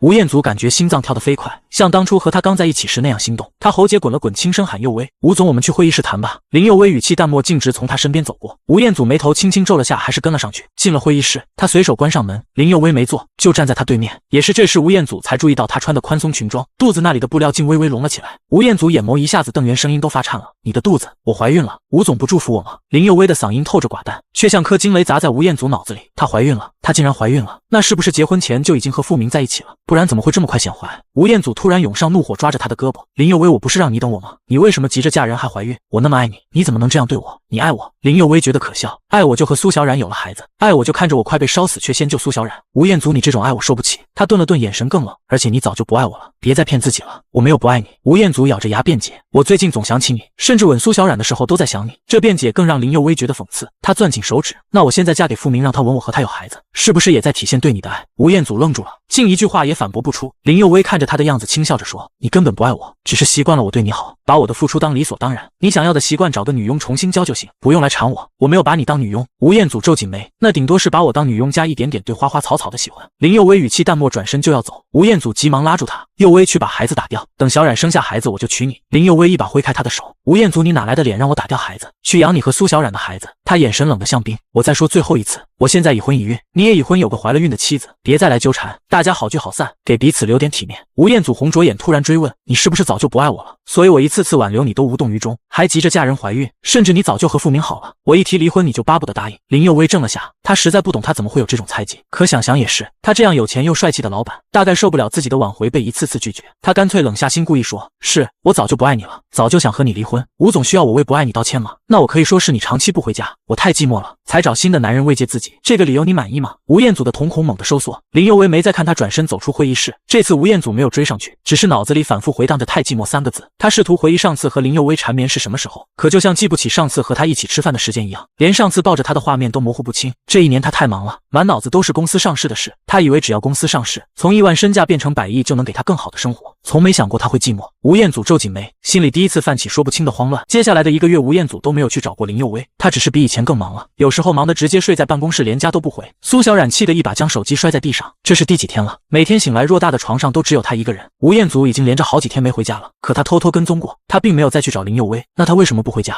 难道真的这么不爱自己了？苏小冉越想越气，最后不知怎么的竟给孟奇伟发了条消息，有空吗？陪陪我。那边几乎秒回，就算没空也得为你腾出空啊，宝贝，我在酒店等你。苏小冉换了深显身材的衣服出门，孟奇伟很快发来了房间号，他蹙了蹙眉，心里有点犹豫，可还是硬着头皮去了。门一打开，孟奇伟只穿着浴袍靠在墙边，眼神直白又灼热。苏小冉立马皱起眉，谁让你穿成这样？我只是想让你哄哄我，没打算和你做什么，只聊天不做事。孟奇伟挑着眉走近，你要是真喜欢你老公还会来找我吗？我当然爱彦祖哥哥。苏小冉坐在沙发上，语气带着逞强，他只是太忙了没空陪我。孟奇伟笑了笑，没戳破他的伪装，反而讲了几个轻松的笑话。苏小冉听到第5个时，终于忍不住笑出了声，脸上的愁云散了些。孟奇伟顺势搂过他的腰，指尖轻轻抚摸他的脸。苏小冉仰起头，竟有些怀念这种被在意的感觉。以前吴彦祖也会这样摸他的脸，还会笑着夸他可爱，他忍不住闭上眼。孟奇伟趁机低头吻上了他的唇。苏小冉嘤咛一声，下意识勾住他的脖子。孟奇伟的呼吸瞬间急促，抬手将他压在沙发上。苏小冉的身体颤了颤，突然睁开眼挣扎，放开我，别装了。孟奇伟贴着他的耳边笑，你老公应该很久没碰过你了吧？我知道你也想的。苏小冉的身体瞬间僵住，想起吴彦祖最近的冷淡，他的抵抗渐渐软了下来。低音声慢慢在房间里散开，门外的走廊上2道身影正缓缓走来。李总，这几天您就住这间，稍后我让助理陪您在北城好好逛逛。吴彦祖的嗓音低沉有礼，李总是他公司上市最关键的项目方，只要谈成这个合作公司就能满足上市资格再上一个台阶，那就多谢吴总了。李总笑着点头，你的策划案我很满意，只要这次合作顺利，以后我们所有项目都交给你。两人边走边聊，这时一阵若有似无的娇吟飘进耳朵。李总愣了下，下意识扭头看向旁边的房门，很快反应过来，笑着打趣，现在的年轻人可真有活力，我这老头子都羡慕了。吴彦祖没接话，只是淡淡扫了眼那扇门，继续往前走。可刚走2步，那娇吟声又清晰了些，他的脚步猛地顿住。吴总怎么了？李总疑惑地问。吴彦祖收回目光，重新迈步，没什么，可能地板有点滑，只是刚才那声音不知是不是错觉，竟和苏小冉的声音有些像。房间里，苏小冉躺在床上，气息还没平复。孟奇伟捏了捏她的腰，笑着问，怎么样？比起你那忙得不着家的老公，我是不是更强？你也配和彦祖哥哥比？苏小冉瞪他一眼，伸手拿枕头砸过去。孟奇伟抓住他的手，斜笑着问，那下次还约吗？不了，我不能再做对不起彦祖哥哥的事。苏小冉一边穿衣服一边说，语气带着慌乱。她快步走出酒店，没多久就回了家，可推开门竟看到吴彦祖正从楼梯上走下来。他怎么突然回来了？苏小冉瞬间僵住，下意识摸了摸脖子，那里还留着孟奇伟吻出的红痕，生怕被他发现。不过苏小冉出门时特意带了条丝巾，围着脖子正好遮住吻痕，申哥哥应该看不到吧？这么想着，他放下摸脖子的手，快步上前娇笑着问，彦祖哥哥你怎么突然回来了？吴彦祖眼神很淡，语气没什么起伏，你刚出去了。苏小冉赶紧点头，编着谎话，一个朋友约我逛街，可我怀着孕容易累，逛了2小时就回来了，本来还想给你做午餐送过去呢。不用了，我中午约了客户。吴彦祖手里拿着份文件径直往门口走，苏小冉又追上去，声音音甜软。那你晚上回来吃饭吗？晚上不回，明天要去海城出差，大概半个月，傍晚的飞机。那我帮你收拾行李吧。不用，公司会准备。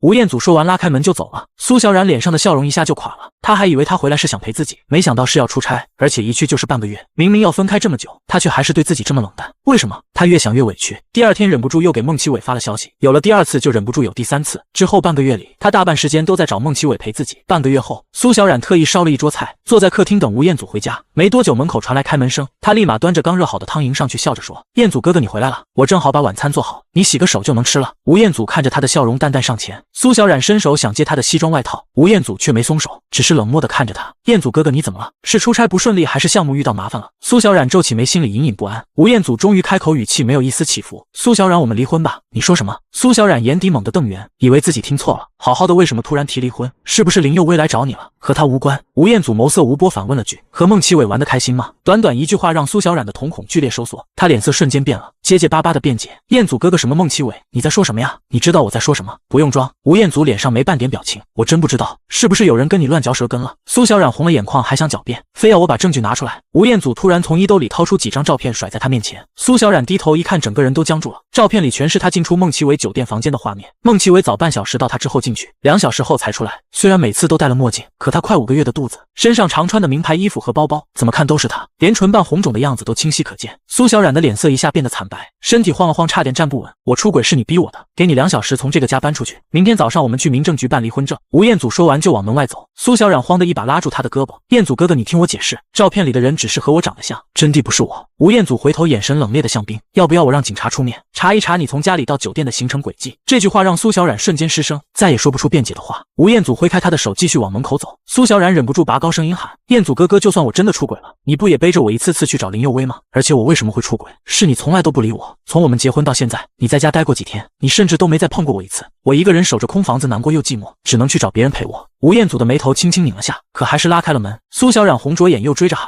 彦祖哥哥，难怪林佑威要和你离婚，你这样的男人谁能受得了啊！”砰的，吴彦祖猛地关上门，转身死死瞪着他。苏小冉闭嘴。苏小冉突然凄笑起来，眼泪顺着脸颊往下掉。彦祖哥哥，我是出轨了，可那都是你逼的，是你逼我去找别的男人的，就像你当初逼林佑威嫁给傅明一样。苏小冉，我让你闭嘴！吴彦祖的声音里带着压抑的怒火。我偏不。苏小冉抹了把眼泪，哽咽着说：“我不会和你离婚的，虽然我身体背叛了你，但我心里还是爱你的。彦祖哥哥，你原谅我这一次好不好？我保证以后再也不找孟启伟了，你也每天回家陪我行不行？我真的好寂寞，你别和我离婚好不好？”他说着说着就崩溃大哭，那委屈又绝望的样子让吴彦祖的眼神突然恍惚。苏小冉哭花的脸竟和林佑威以前被他冷落时委屈哭泣的脸慢慢重叠，而苏小冉那句我好寂寞更是和上次林佑威说的话在他耳边撞在一起。吴总需要我为不爱你道歉吗？那我可以说是你长期不回家，我太寂寞了才找新的男人慰藉自己，这个理由你满意吗？吴彦祖的瞳孔剧烈收缩，脚步踉跄了一下，拉开门就冲了出去。苏小冉看着他的背影哭喊着：“彦祖哥哥，你回来！”黑色的轿车停在路边，吴彦祖盯着夜色里亮着灯的办公大楼，那是茂名策划的楼层，灯光还亮着，他自己都不知道为什么会又开车来这里。可这一刻他真的好后悔，他竟然因为一个苏小冉和林佑威离了婚，可苏小冉却在他出差时和孟启伟搞在一起。苏小冉说他寂寞，可林佑威以前也是一个人守着空家，却从没像苏小冉这样找别的男人苟合。哦不对，他最后也找了傅明，还怀了傅明的孩子。难道真的是他的问题？是他对妻子太不好，才让2个女人都背叛了他？吴彦祖的眼眸渐渐通红，他甚至想冲进去对林佑威说他后悔了，可他又清醒的知道林佑威已经结婚，还有了孩子，而他自己也还没和苏小冉离婚，他有什么资格去找他？吴彦祖紧紧攥着方向盘，懊恼地捶了下仪表盘，接着踩下油门准备离开。可就在这时，余光里突然瞥见一道熟悉的身影出现在后视镜里，他立马又踩下刹车，心脏猛地跳了起来。后视镜里的身影正是林佑威，他穿一件卡其色休闲风衣，配着直筒牛仔裤，天凉了，脖子上还系着条浅灰色丝巾，丝巾被风轻轻吹起时，他抬手把耳边的碎发捋到耳后，就这么一个简单的动作都透着清丽的温柔。傅明站在他身边，不知道说了句什么。林佑威突然笑了，眉眼弯弯的像夜空中挂着的新月，好看的让吴彦祖心头发紧。接着2人有说有笑的走上一辆车，引擎声轻响，车子很快汇入夜色里，他们要回家了。吴彦祖清清楚楚地意识到这一点，他想踩下油门去追，可脚像灌了铅，怎么都动不了。他有什么资格追？有什么立场去拦着他们？哔哔，吴彦祖烦躁地重重摁了下喇叭，刺耳的声音在夜里炸开。这时前方一辆车的车门突然打开，一个孕妇扶着腰走过来，轻轻敲了敲他的车窗：“先生，能不能别突然摁喇叭？这声音听得我心慌。”吴彦祖沉着脸，语气冲得很：“我摁喇叭关你什么事？你这声音太突然了，很吓人的。”孕妇摸了摸快5个月的肚子，眉头皱着：“我怀着孕。”一听这动静，心跳就砰砰直跳，肚子都有点不舒服。“老婆怎么下车了？”一个男人捧着杯热牛奶快步走过来，语气满是关切：“就是他总突然摁喇叭。”孕妇指了指吴彦祖：“我在车里等你。”被这声音吓着了，跟他说别摁，他还凶我。男人看了眼吴彦祖阴沉的脸，知道是心情差的人，没多计较，只搂着孕妇柔声道：“是我不好，买牛奶排队久了，让你等急了，快喝口热的。不是说口渴了吗？”孕妇接过牛奶，没再抱怨，只轻声说：“那我们回家吧。”男人细心的替她拉开车门，看着她慢慢坐进去，才绕回驾驶座。车子缓缓驶远，吴彦祖脸上没什么表情，可目光却死死盯着那辆远去的车，直到车影消失，他才猛地反应过来，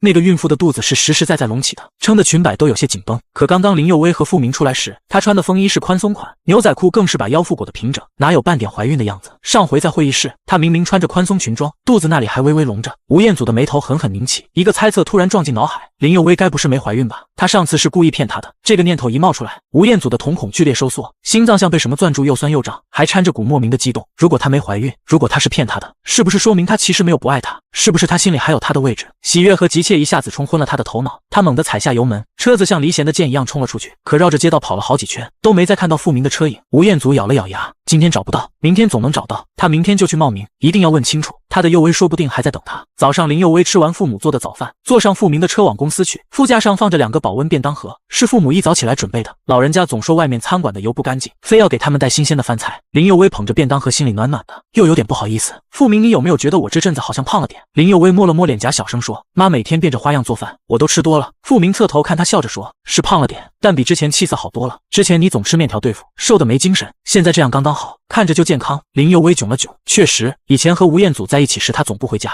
他一个人懒得做饭，经常煮碗面条就打发了，贫血又显瘦，哪有现在这样红润的脸色？两人说说笑笑到了公司楼下，林佑威刚推开车门，眼前突然压下来一道阴影，他吓了一跳，定睛一看才认出来是吴彦祖。他头发乱糟糟的，领带歪歪扭扭挂在脖子上，下巴上满是青胡茬，眼睛里更是布满红血丝，看着憔悴又吓人，像是一整夜没睡。你怎么又来了？林佑威皱起眉，语气里满是不耐烦。吴彦祖的目光死死盯着他，先看他白皙红润的脸，再扫过他说话时开合的唇，最后落在他的肚子上。风衣下的牛仔裤绷得平整，哪有半点隆起的样子？林佑威，你不是怀孕了吗？为什么肚子还是平的？他的声音发紧，带着急切的质问。林佑威心里咯噔一下，上次他故意塞了假孕肚，说的话也够决绝，还以为吴彦祖会彻底死心，早就忘了要继续装孕这回事。可他还是冷着脸找借口，之前胎不稳流掉了，吴总这也要管。吴彦祖却缓缓抬眸，眼神直勾勾盯着他的眼睛，像是要看穿他的心思。你在撒谎，你根本没怀孕对不对？你和付明也没真的在一起是不是？林佑威觉得又气又笑，都到这时候了，他还在纠结这些。吴总，我和我老公现在过得很好，感情和睦，你要是来搞破坏也太没品了吧？你没爱他？吴彦祖的瞳孔缩了缩，语气带着固执的肯定。你和他结婚就是为了气我对不对？吴彦祖，你能不能别这么自我感觉良好？林佑威冷笑一声，我说了不爱你就是真的不爱了。付明哪里比你差，相反，他比你温柔，比你细心。父母每天给我做便当，可你妈呢？除了挑我毛病，我从没吃过她做的一口饭。你说我凭什么不爱付明还要惦记你？麻烦你有点自知之明。吴彦祖的目光落在付明手里的保温便当盒上，透过透明的隔层，能看到里面荤素搭配，菜色丰富。这就是林佑威现在的生活，老公护着，婆婆疼着，安稳又幸福，比跟他在一起是好太多了。他张了张嘴，却什么话都说不出来，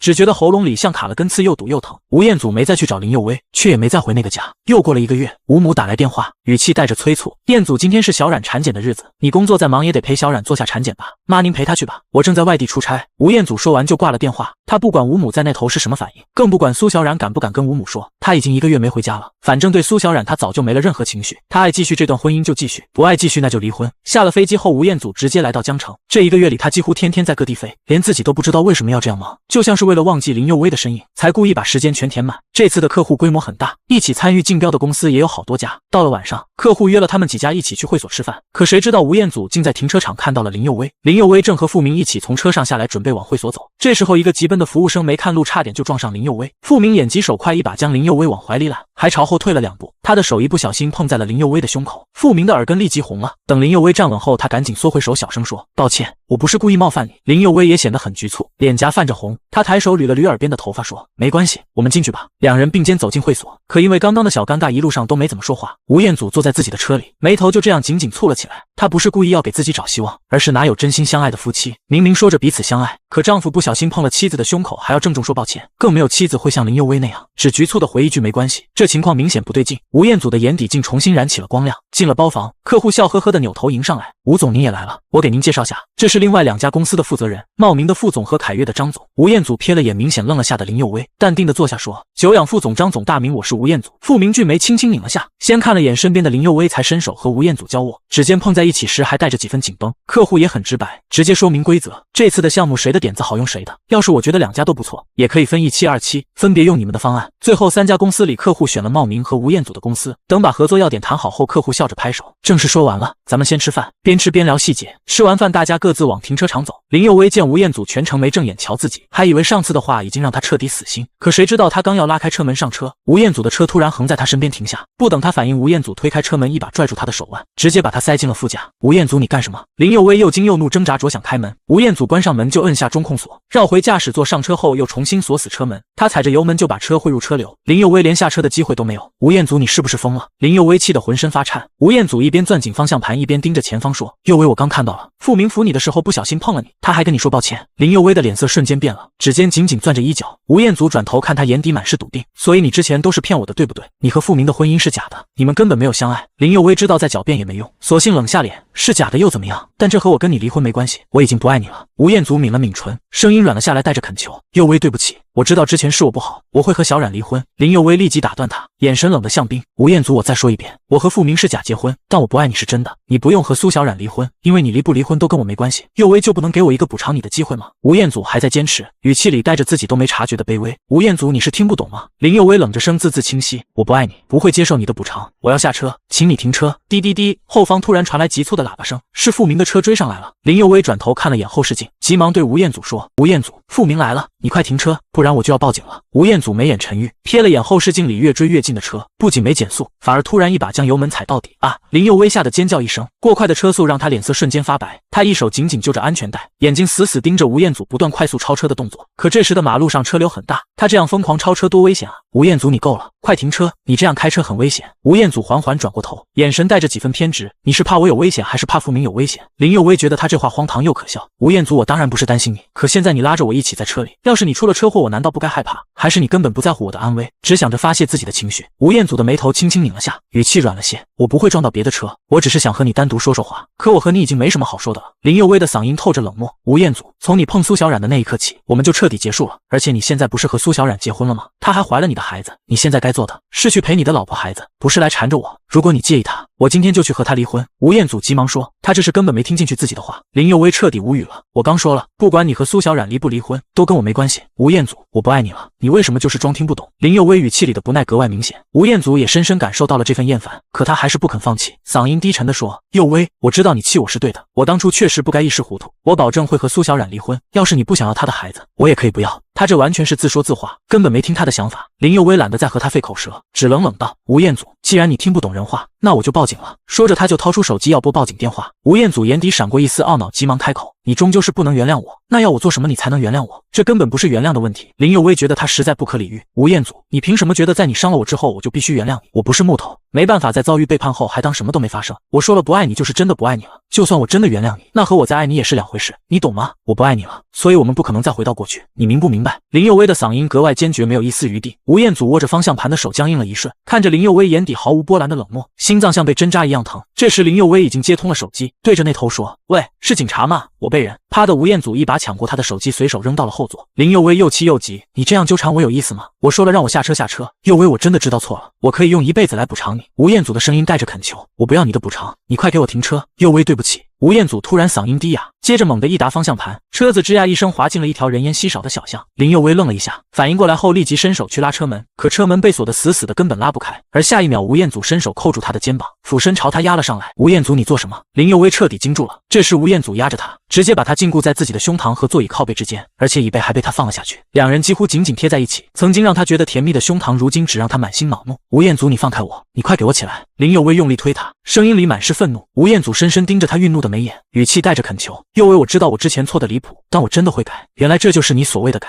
林佑威语气满是讥讽：“不顾我的意愿把我带上车，还这样压迫我。”吴彦祖身体僵了下，急忙解释：“佑威，对不起。如果我不这样，你根本不肯听我说，所以又是我的问题。就像当初因为我你才和苏小冉在一起一样。这话让吴彦祖说不出话来，只能紧紧盯着他。林佑威沉下脸，语气带着警告：吴彦祖，你再不放开我，我对你就不只是不爱了，会变成讨厌。别让我真的讨厌你。吴彦祖的身体僵得更厉害了。突然嘎吱一声，付明的车追了上来，付明赶紧下车，用力敲着车门喊：吴彦祖，放开佑威。吴彦祖看向车外，付明的眼睛都急红了，那眼神他太熟悉，是藏不住的爱意。付明是真的爱林佑威，只是林佑威或许还不知道。这个认知让吴彦祖的眼眸一下沉了下去，他突然低头，直接攫住了林佑威的唇。林佑威又惊又气，用力挣扎，可吴彦祖的身体像块巨石，他根本撼动不了分毫。他用力扭着头想躲开，吴彦祖却跟着他的唇动不肯松口。林佑威恼极了，狠狠咬了下他的舌，鲜血的味道在两人唇间散开。吴彦祖才稍微抬起了点脸，他气息粗重，盯着林佑威道：佑威，不要离开我，我爱你，跟我回家好不好？这话在林佑威听来格外可笑，他面色冰冷。吴彦祖，我现在不但不爱你，还特别讨厌你，放开我，被你吻我都觉得恶心。吴彦祖的瞳孔猛地收缩，恶心两个字像针狠狠扎进他心里。他眼睛泛红，语气带着偏执的质问：那你现在有点喜欢付明了？他吻过你吗？你喜欢他的吻吗？是的，我本来就有点喜欢付明了。林佑威眉眼冷沉，字字清晰，他比你体贴，也比你温柔，我对他有好感很正常。现在你满意了，可以放开我了吗？不，你在撒谎。吴彦祖摇着头，语气笃定：这肯定是你的谎话，就像你之前骗我怀孕一样。林佑威被他逼得快要疯了。吴彦祖，我没有骗你，我或许有一天真的会爱上付明，但我永远不会再爱上你。话没说完，他的唇又被吴彦祖堵住。林佑威双目通红，用力想咬他，可这次不管唇舌被咬出多少血，吴彦祖都没有放开。他贴着他的唇，声音带着卑微的恳求：佑威，不要讨厌我，只要你说，我可以给你想要的一切，也可以为你改变所有。微微回到我身边好不好？吴彦祖，放开佑威，你凭什么强迫他？车外的付明双目通红，一脚接一脚踹着车门，可车里的吴彦祖完全无动于衷，甚至因为付明的喊声，吴彦祖猛地抬头，接着竟然把手伸进了林佑威的衣服里。林佑威只觉得背脊一阵凉意，他竟然想在车里强迫他，而且还是当着付明的面，就因为不甘和恼怒就能这样对他吗？还口口声声说爱他。林佑威真的觉得又气又可笑，对着吴彦祖嘶吼：吴彦祖，你滚！吴彦祖听着林佑威这声嘶吼，浑身猛地一颤，他低头一看，就见林佑威的眼睛通红，眼里的每一丝神情都透着红，还裹着对他的厌恶和憎恨。他竟然开始厌恶他了。吴彦祖心间像被扎了针，指尖的动作一下就僵住了。林佑威趁机用力伸手摁下了车锁键，啪嗒一声，车门解锁了。付明立马拉开车门，一拳就打在了吴彦祖的脸上。吴彦祖被打得偏过脸，付明又拽着他的衣领，狠狠把他推到一边。林佑威赶紧拢好自己的衣服，快速起身。付明拉着他走到车外，立马把自己的外套脱下来罩在了他身上。林佑威披头散发的，整个人还在不停发抖。付明轻轻抱住他，一边拍着他的背，一边柔声说：别想了，没事了，我们回家。林佑威红着眼点头，任由付明牵着自己走向车子。吴彦祖站在原地，眼睁睁看着林佑威上了付明的车，连一眼都没再看他。现在他的世界里，付明成了他的依靠，而他是真的厌恶他吴彦祖了。吴彦祖站在原地，整个人像被冻住了一样，没了一点动静。付明开车把林佑威送到酒店，他拥着林佑威走进酒店，轻声说：你先去洗个澡，我在外面等你，别怕，都过去了。吴彦祖没跟来。林佑威点头，颤抖着身体走进浴室，温热的水洒在身上，他才慢慢觉得身体暖和了些。等他走出来时，付明正在给他煮热可可，见他出来笑着说：我刚去买了可可粉，听说喝热可可能让心情变好。林佑威看着付明，心里突然就安稳了，眼前的人是付明，不是吴彦祖，他没什么好怕的了。他走过去接过可可杯，温热的热气在眼前散开，他忽然有些恍惚地说：付明，吴彦祖以前不是这样的，他今天做的这些事真的让我有点害怕，我不知道他是被我气到了还是怎么了，可他如果再来，我真不知道该怎么赶走他。说着，林佑威的身体又开始轻轻发抖。付明轻轻拍了拍他的肩膀，语气坚定：别怕，有我在。就这几个字让林佑威心里的不安又消退了几分，他抬眸看着付明轻声说：付明，谢谢你。让林佑威没想到的是，这之后的半个月，吴彦祖真的没再出现。林佑威渐渐松了口气，心想他应该是真的不会再来纠缠了。可半个月后的一天，林佑威正在上班，下午3点左右，有个外卖小哥走进了公司，开口问：请问哪位是林佑威小姐？林佑威愣了一下，应声：我是，怎么了？这是您的外卖，请收好。外卖小哥笑眯眯地递过一个精致的小盒子，林佑威有些狐疑：你是不是送错了？我没点外卖啊。外卖小哥看了眼订单，笃定地说：冒名设计的林佑威小姐，应该就是您没错的，可我真没点外卖。林佑威皱着眉，而且这外卖怎么没有外包装啊？旁边的小美凑过来好奇地问。外卖小哥笑了笑：这是私人单子，刚才有个男人叫住我，给了我小费，让我帮忙送过来的。私人单子？林佑威皱起眉头，猛地就想到了吴彦祖，他连忙说：我不收这个外卖，你退回去吧。抱歉啊，我已经收了钱了，而且我也不知道那位先生的联系方式，您要是不吃，就自己处理掉吧。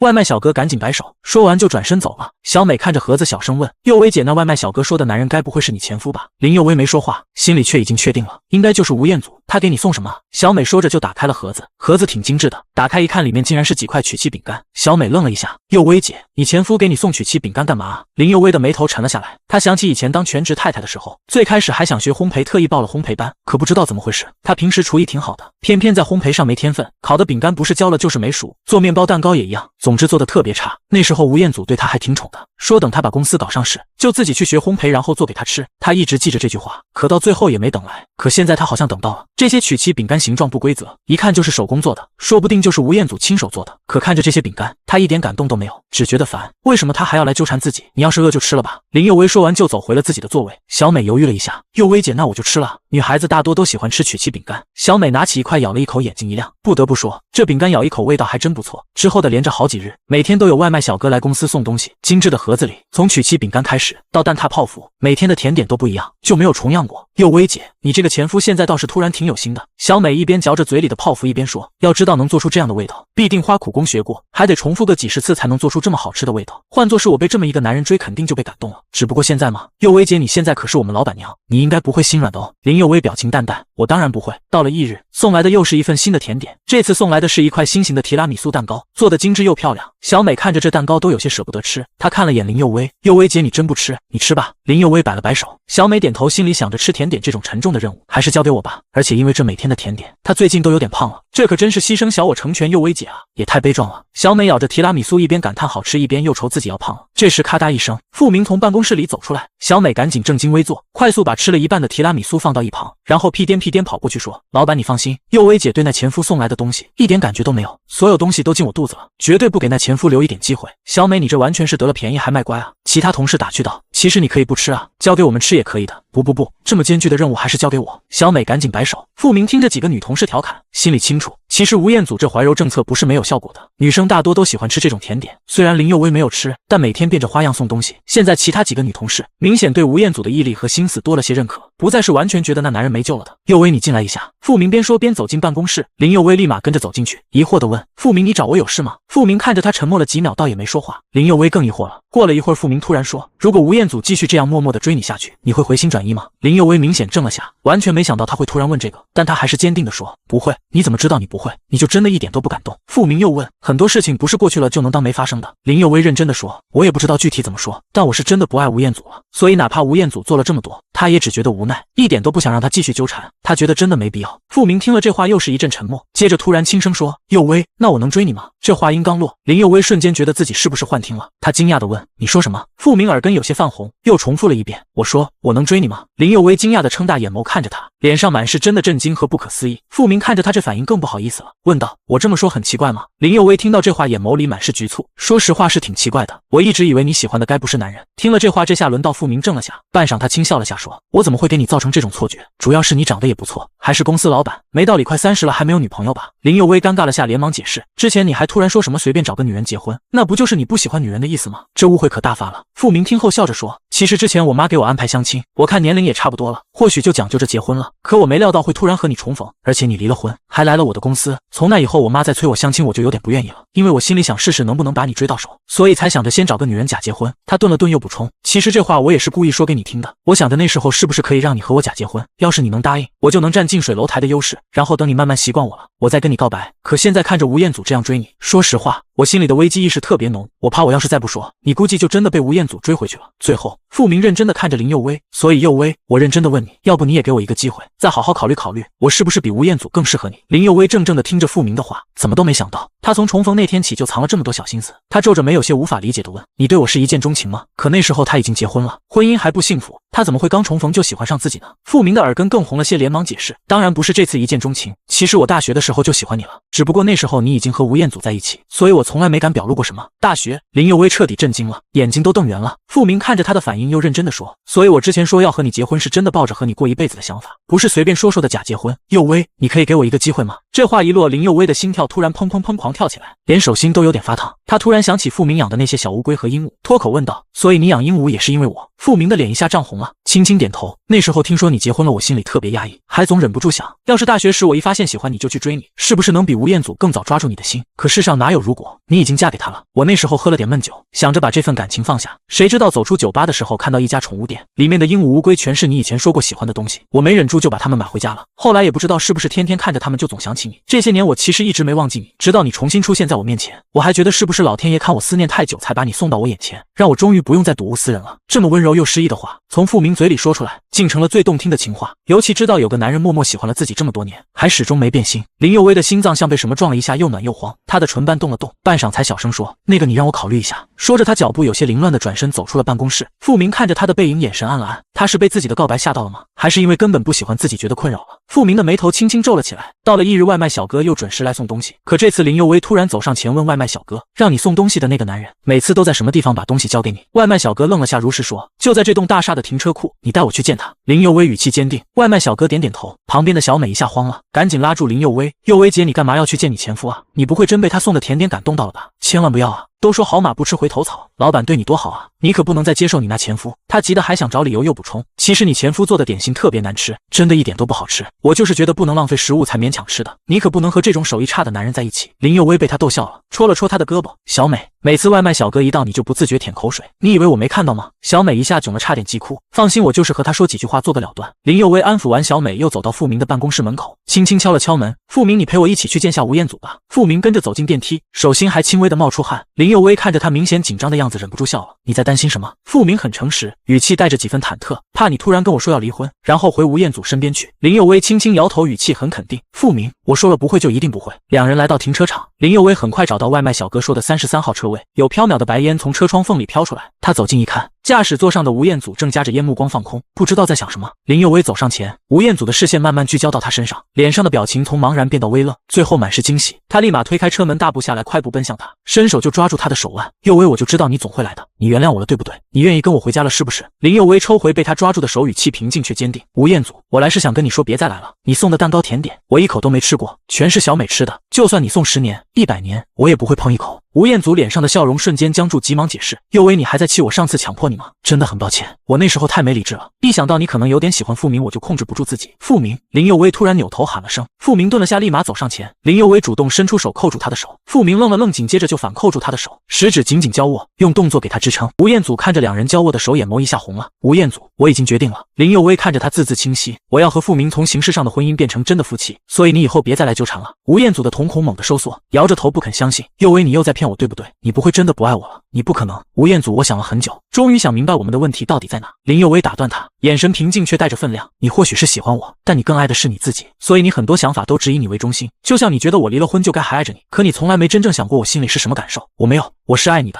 我当然在乎你的感受。”吴彦祖急忙反驳，语气带着慌乱：“可你所谓的在乎我一次都没看到过。”林佑威的声音轻了些，却更戳心：“我曾经真的很爱你，所以再苦再累都愿意跟着你。当初你说让我当全职太太，让我在家开开心心的，我还以为你真的会把我宠成公主，可事实不是这样。当我对你没那么多用处，比如帮你打理家里照顾你之后，你渐渐就忘了我还在家等你回来。”他顿了顿，继续说：“你更享受把公司做大的成就感，慢慢就把我抛在脑后了。吴彦祖，你其实没有那么爱我，不然你不会忘了要给我补办婚礼，不会忘了我曾经流掉过一个孩子。那时候你妈天天催我生孩子，可你照样天天应酬，早出晚归，从没问过我难不难受。还有上次火灾，你说你很担心我，可因为苏小冉怀了你的孩子，你就先救了她。”林佑威看着他，眼神里没有恨，只有释然：“在你眼里我其实没有那个孩子重要，对不对？”吴彦祖的瞳孔猛地撑大，眼里满是慌乱，急忙摇头：“不是的，我其实想先救你的，可苏小冉死死抱住我，就算她抱住你，你其实可以推开她的，但你没有。”林佑威打断他：“所以我们走到离婚这一步不是偶然，就算没有苏小冉，或许不是今年也会是明年后年，我终究会在你的冷淡里选择离开，没有人会一直在原地等你，所以我走了。”林佑威说完，吴彦祖还是不停摇头，声音带着恳求：“佑威，我承认这2年我太忙了，忽略了你的感受，我保证以后不会了，我再也不出去应酬，什么都以你为主，这样可以吗？”林佑威看着吴彦祖，语气平静却没半分余地：“吴彦祖，你还是没明白吗？我不爱你了，又为什么要再给你机会啊？心脏对以前的疼痛是有记忆的，我不可能像什么都没发生过一样，假装那些疼都不存在，再继续接受你，我没这么伟大。还有苏小冉，她怀了你的孩子，你是要我将来做她孩子的后妈吗？你觉得我看着那个孩子，能不想起她是你出轨的产物吗？抱歉，我做不到毫无芥蒂的把她当成自己的孩子，